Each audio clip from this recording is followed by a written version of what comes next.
Hi, my name is Daniel, and you're listening to and maybe watching Shifting Perspectives, all part of Self Mastery Soup. And today I want to talk about something that's kind of been um, coming to me by multiple sources. So I've been having sessions with people that this spiritual path is a new path for them. And it just made me remember when I was going through that particular time in my life and what I really could have used at that time. So I want to try and give back right now and give people as much support and resources as possible, so it makes it more of a easier transition. So when I first got started on this path, I would say I would go back to my childhood.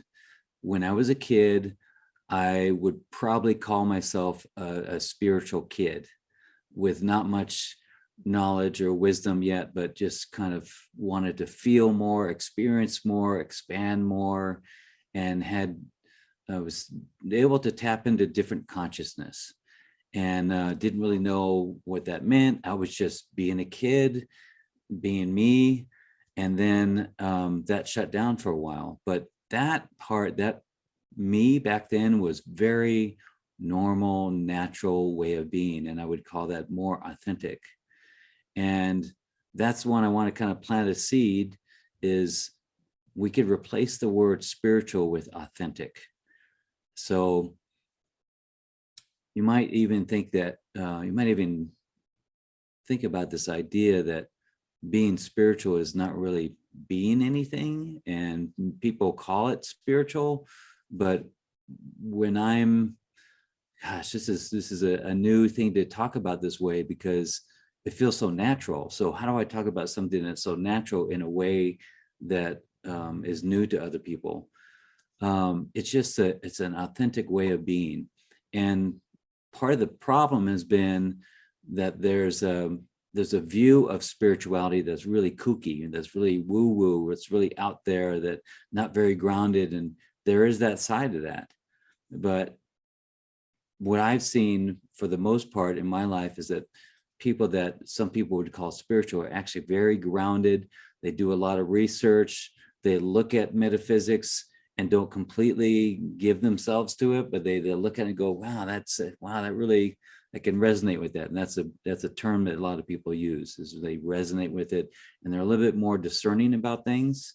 And so people like Teal Swan and different people that are spiritual, Wayne Dyer, they look at metaphysics, spirituality, psychology, quantum physics, and all that together kind of creates this person that someone would call spiritual. But it's actually more of a less contained, less constricted, less suppressed or oppressed person. That they're, imagine if you had full license to look at everything, to ask questions, and be discerning about what you want to put in your body, what you want to read, what you want to listen to.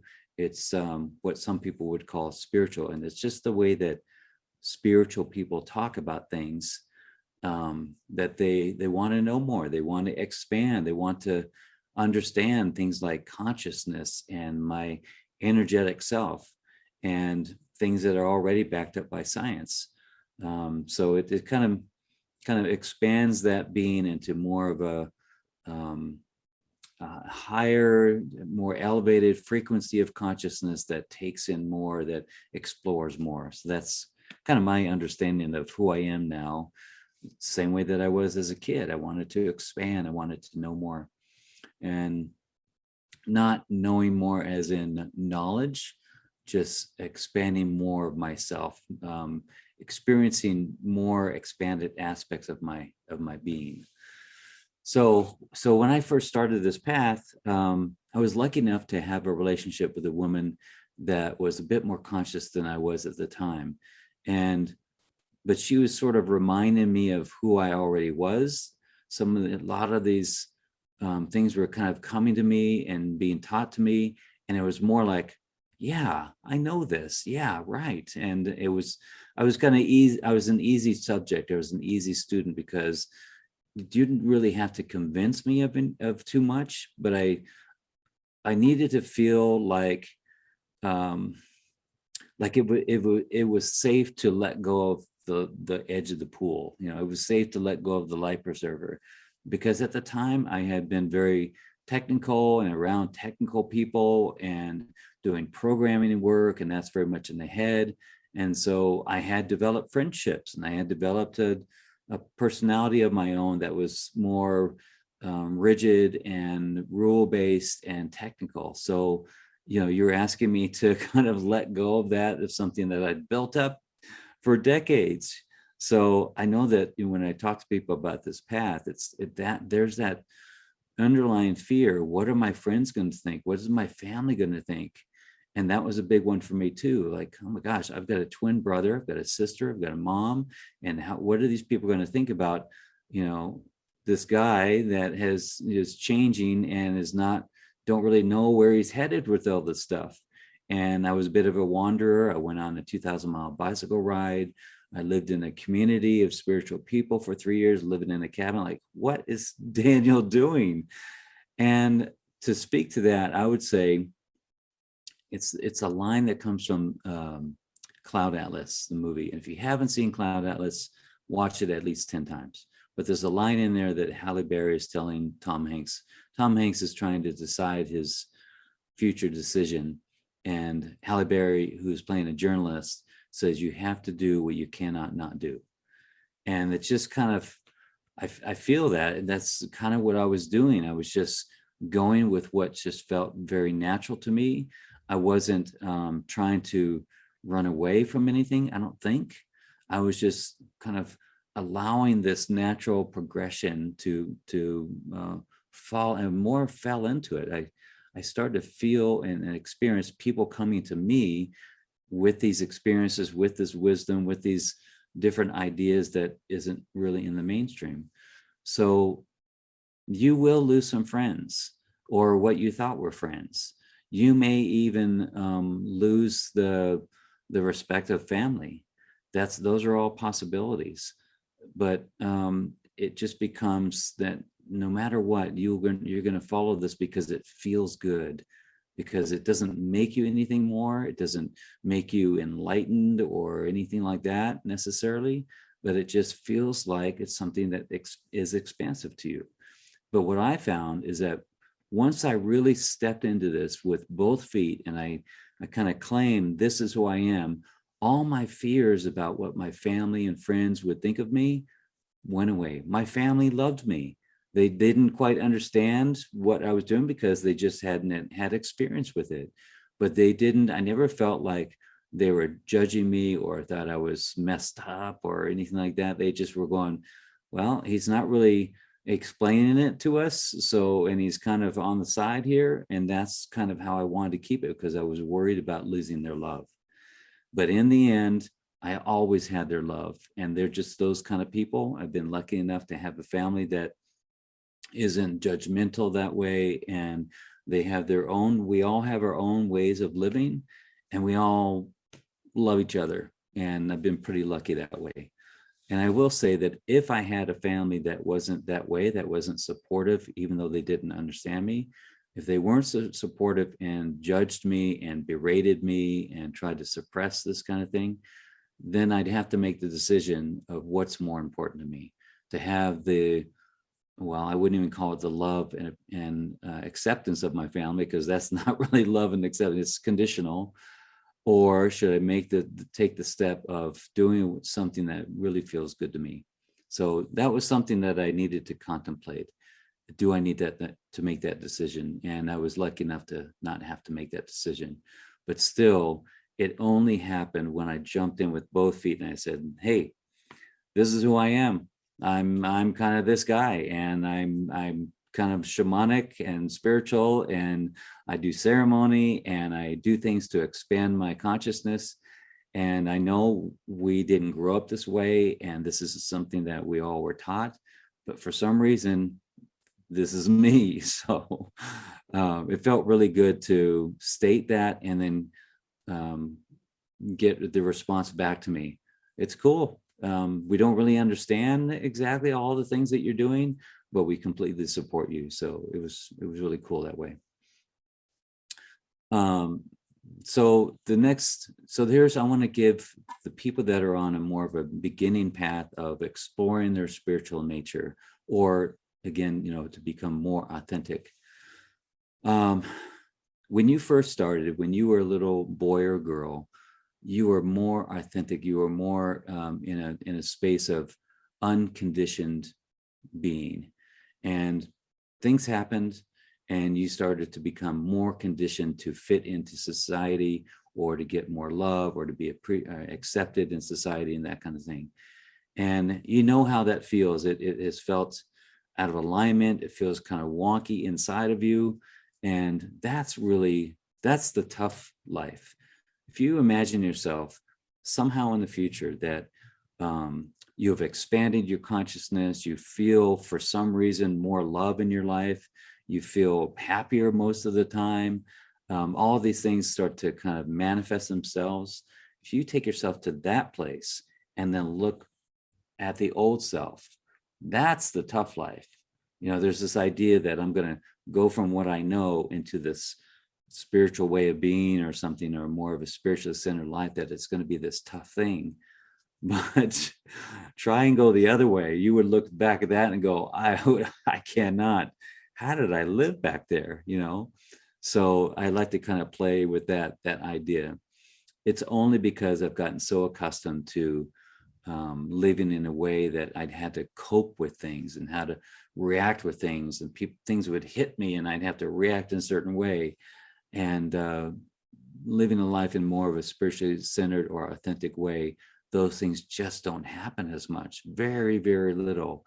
And life actually becomes so much easier. It's only the toughest part is actually pulling away from what you knew, even though it sucked, even though it was, a struggle, is pulling away with what you know. Like being in a bad relationship, it's the same kind of thing. It's not a great relationship, but oh my gosh, if I leave this relationship, what's out there for me?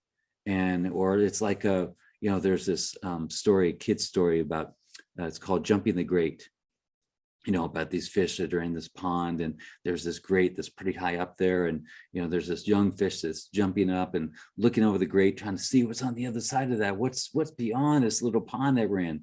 And all the elders are telling them, don't go jump in the grate, don't even get any ideas that you're going to go beyond this, because there's death out there, there's should be fearful out there. But he can't help himself. So of course he gets a girlfriend, and they both jump the grate, and they get into this freedom. And who knows what happened to him, but at least he got out of that little pond. It's the same kind of thing. There just needs to be a little bit of a gumption to explore the unknown, or embrace the unknown. So one of the first things that I needed to do is I started to, little by little, pull away the different ideas of myself, different beliefs that I've held about myself and about other people, and sort of wonder if they were really true ideas, if they're really true beliefs. And what really helped me to kind of jump into this is to read different books and explore different movies and go to different things that just started to expand me. Like I started going to yoga, and then I had like a spiritual experience in yoga. When I was laying down, it felt like this unconditional love was flooding my body.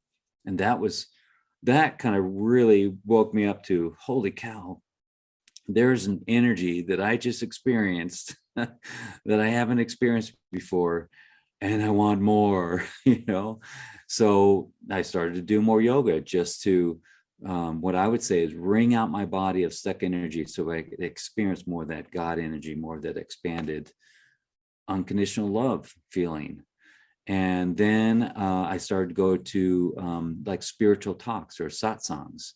And they're just, you sit in a room and you listen to somebody that hopefully has some enlightened wisdom or higher consciousness. And I started to listen to that and started to, pull in what felt good to me. And if it didn't feel right to me, then I just left it there.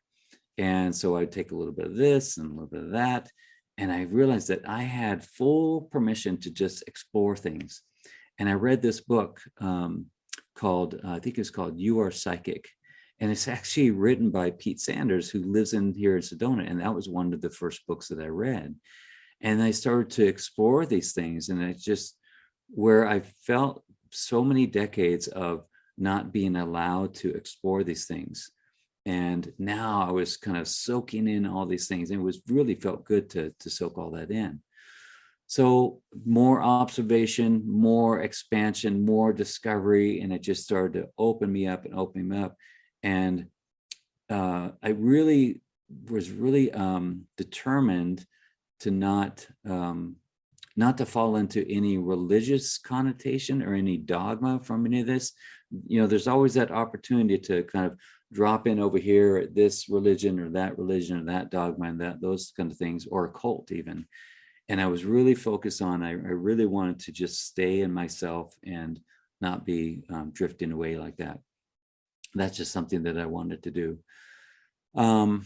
Realize that this whole idea, which we're now calling being more authentic, is actually more normal than how I've been living my life.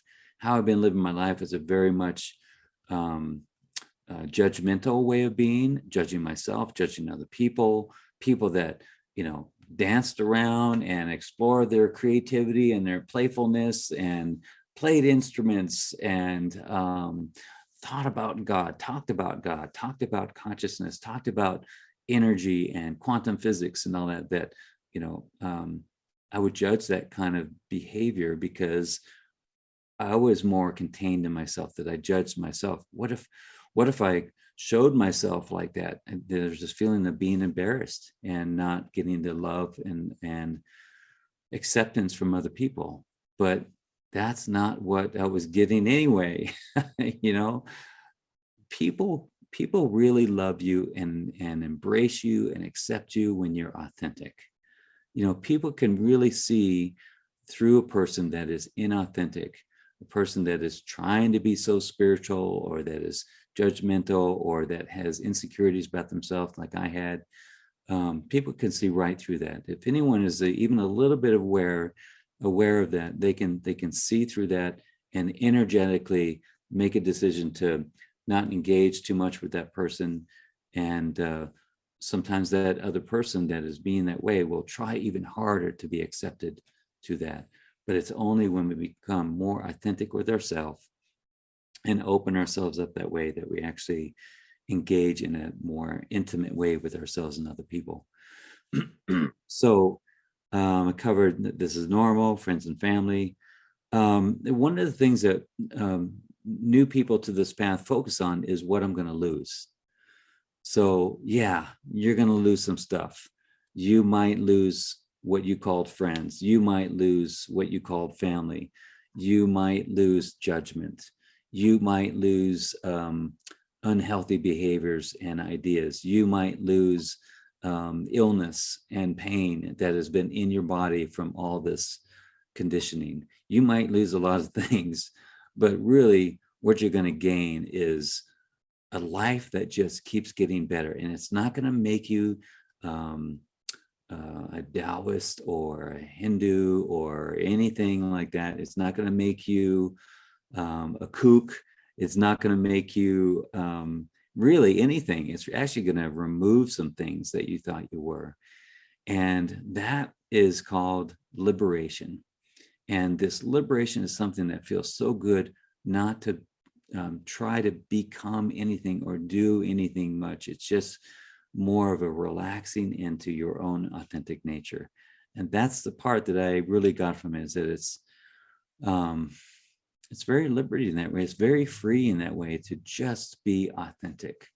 And when I really pare it down to the real basics, it gets me down to I am. And that's what this path has kind of given me, is that it's not really made me much that can give me a title, because I struggle with that one too, is that what title I have. But it's really, to be honest, it's really caused me to be I am. And that feels so good. Our mind wants to add things onto that. What am I going to become with all this? What's going to happen to me? And what am I going to be labeled as? And what are people going to think of me? Well, just get used to the idea that it's not really going to put any title on you. There may be a stage during your spiritual path that you do want a title. And that's all part of it too. Sometimes that's something that I went through, is I was feeling so expanded. My ego was still there. So it wanted to put a title to me, that I am this or I'm that.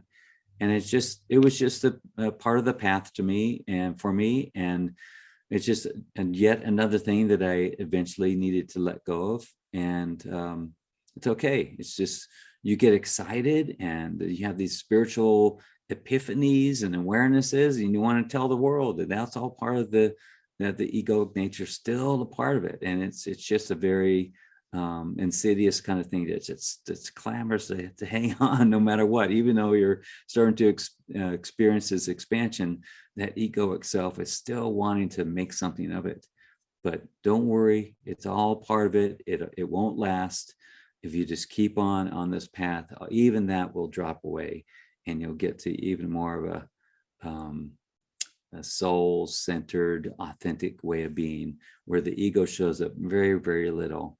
But it has to have its day in court. It's like clamoring for that last bit of control. That's okay. Do what you cannot not do. Create space. What really helps to on this path is to make sure that I create space, because, and I'll explain what I mean by that. There's a lot of new ideas that are hitting you, and your brain it's hard to understand these things.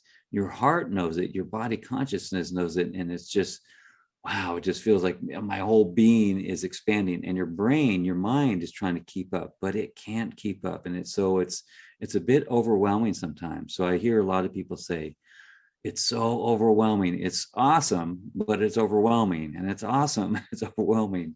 So there needs to be a little bit of a space around you so you can sink into this. And there's a little bit of processing and trying to understand things, but actually more of it is just allowing it to settle in you and allow it to be embodied in you.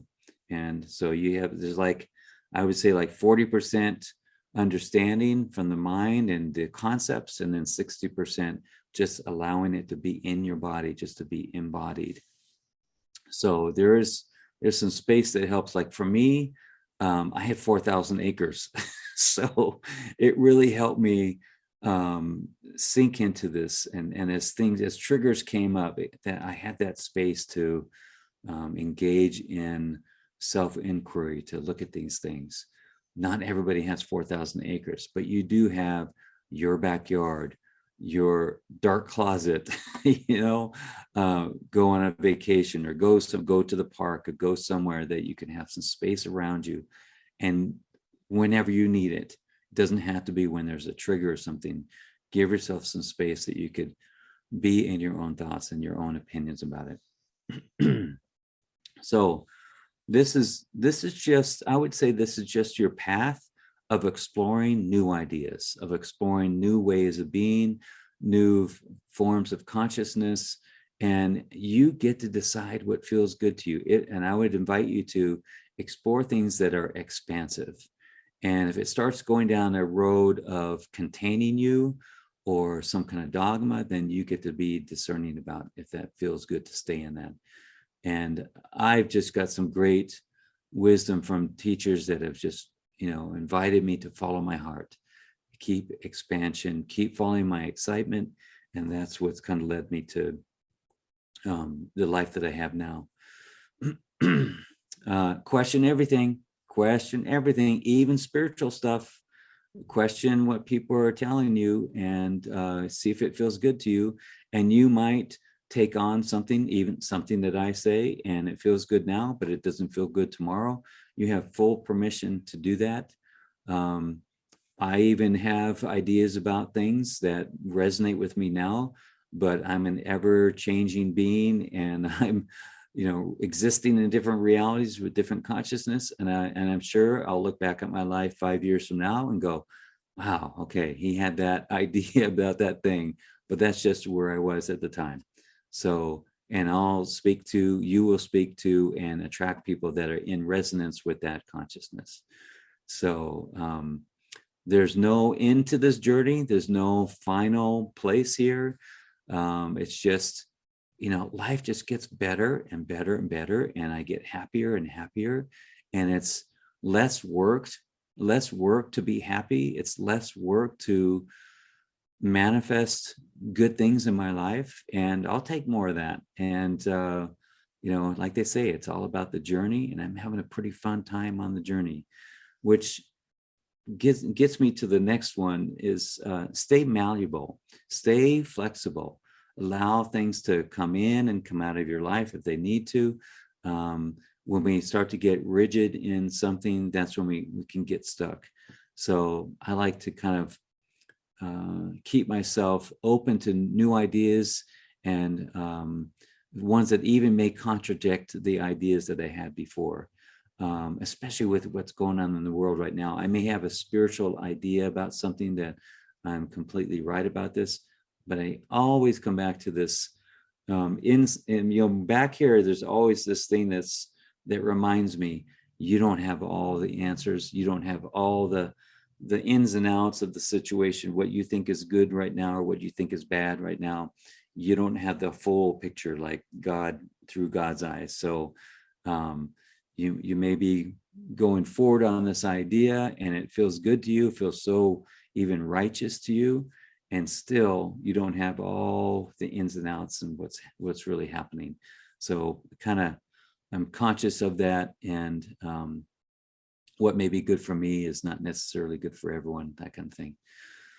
The last thing I want to share is play. I know this, we forget about this, that we want to understand, we want to enlighten ourselves, we want to cause more spiritual awakening, and we want to see ourselves in a more authentic way, and remember to play. Like, I know one thing, that because I'm in this work, a lot of the work that I do tends to be processing and pulling out old ideas and old beliefs and looking at our shadows and all that. But I need to remember that there's always what my ultimate purpose is for expansion and for more joy and freedom and happiness. And so we can get stuck in the processing and what's wrong with us and clearing that and all those things. And it's all great, but let's make sure to balance that out with just play for play's sake, not for any purpose that is not going to, improve me in any way. It will, but just for no reason, just to play, just to go for a hike or a swim or a bike ride or jump up and down or sing or dance or whatever the thing is, just to remind myself, not to take even my spiritual path so seriously. So that's a message to me for sure, because I come from a technical part of my life, and that's just a reminder to me to take that into consideration. There's my alarm. There's my notification that our time is coming to an end. Thank you so much for listening and watching if you're in the video. I love you. Thank you. Bless you. Have a most magnificent day. Thank you.